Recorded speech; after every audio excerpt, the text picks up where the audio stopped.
Pénurie de médicaments essentiels et notamment d'anesthésiants, pénurie de dispositifs médicaux de base, à commencer par les masques, relative désorganisation. La crise sanitaire a démontré, s'il en était besoin, le fort niveau de dépendance de la France et de l'Europe vis-à-vis d'un certain nombre de marchés étrangers.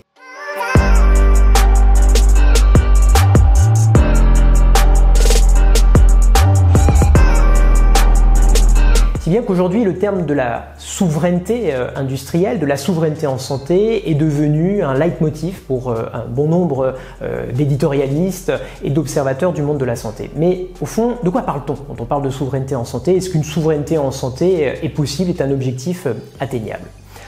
Premier élément pour moi qui est important, c'est qu'il serait évidemment illusoire de penser, ne serait-ce qu'une seconde, que la France et même l'Europe peuvent devenir pleinement souverain sur la totalité des outils de production, la totalité des thérapeutiques, la totalité des dispositifs. Il y a évidemment tout un mouvement de délocalisation qui a eu lieu et il serait illusoire et fort coûteux de se réapproprier la totalité de l'outil industriel. Pour autant, est-ce qu'il faut renoncer? Évidemment, clairement, la réponse elle est négative. On peut évidemment retrouver les voies d'une souveraineté, mais d'une souveraineté essentielle, d'une souveraineté stratégique. Il y a un couple qui me paraît vraiment fondamental, c'est d'abord d'envisager une relocalisation sélective et ensuite d'avoir une véritable politique de recherche et de développement. Relocalisation sélective, c'est qu'évidemment, il faut choisir nos combats, choisir les secteurs sur lesquels on a une vraie valeur ajoutée et un vrai intérêt à se réapproprier un certain nombre d'outils de production. Un chiffre important, c'est que la France, elle ne produit que 17% des produits hospitaliers thérapeutiques majeurs. Évidemment, là, il y a un travail fondamental à faire, identifier les secteurs dans lesquels on a une pénurie, identifier les secteurs qui sont véritablement stratégiques pour notre outil de santé, pour la protection de notre population, et voir plutôt qu'un mécanisme de relocalisation, un mécanisme de localisation. Tout ceci passe évidemment par une politique industrielle, par un soutien à l'innovation, par un soutien à l'investissement qui est fondamental. J'entends par là des dispositifs et des propositions qui sont déjà sur la table, comme un mécanisme de suramortissement ou alors un crédit d'impôt de développement industriel qui pourrait être à l'image du crédit d'impôt recherche qui a fait la preuve de son efficacité. J'entends également de soutenir nos entreprises, nos PME, nos entreprises d'innovation, nos startups avec un certain nombre de dispositifs qui existent dans d'autres pays. Je prends par exemple le Small Business Act américain qui permet de réserver des débouchés commerciaux à un certain nombre d'entreprises nationales et européennes. Le deuxième point fondamental, c'est évidemment une politique de recherche et de développement avec l'absolue nécessité de maîtriser l'intégralité du continuum. Et là, en la matière, une seule voie, celle de l'intégration. L'intégration dans des écosystèmes territoriaux. Rapprocher les biothérapies, qui est le secteur absolument stratégique pour la France et pour l'Europe.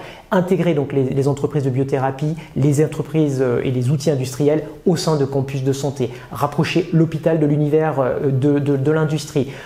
Créer des campus véritablement dédié à l'innovation, c'est le chemin que nous montrent les Américains, mais également les Asiatiques et qui leur a permis d'avoir un véritable leadership. Évidemment, en matière de souveraineté, je crois que la démarche qui a été conduite en matière de défense depuis de très nombreuses années, elle est fondamentale et cette crise, elle nous prouve que la santé, c'est un élément plein et entier de souveraineté au même titre que la défense, au même titre que la politique économique. Alors que faire? Quand on regarde en matière de défense, il y a un certain nombre d'outils qui, à mon avis, sont totalement transposables au secteur de la santé. Premier outil, c'est d'abord identifier nos menaces, définir une stratégie de long terme.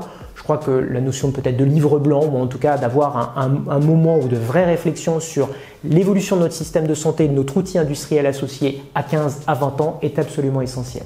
Deuxième élément connexe, c'est la stabilité et la visibilité. Stabilité des financements, visibilité de la stratégie. Là aussi, des mécanismes tels que qu'une loi pluriannuelle de programmation des investissements, des financements, une stabilité fiscale en matière d'industrie de santé, ça sera absolument indispensable si on veut réinvestir et localiser sur le sol français, sur le sol européen. L'Europe justement, puisque aujourd'hui, je crois qu'on perçoit tous notre degré d'interdépendance. Être concurrent entre pays européens n'aurait pas beaucoup de sens vu le niveau d'intégration qui est le nôtre et c'est en cela que je pense que, à l'image un peu aujourd'hui de la défense ou d'autres secteurs industriels, la santé doit faire véritablement l'objet d'une vision européenne en matière de souveraineté pour qu'on retrouve tous les moyens de retrouver maître de notre destin et puis plus fondamentalement, loin de cette vision défensive, d'être offensif et de valoriser les pépites qui sont présentes sur le sol européen et de faire de l'innovation le nouvel horizon pour notre système de santé.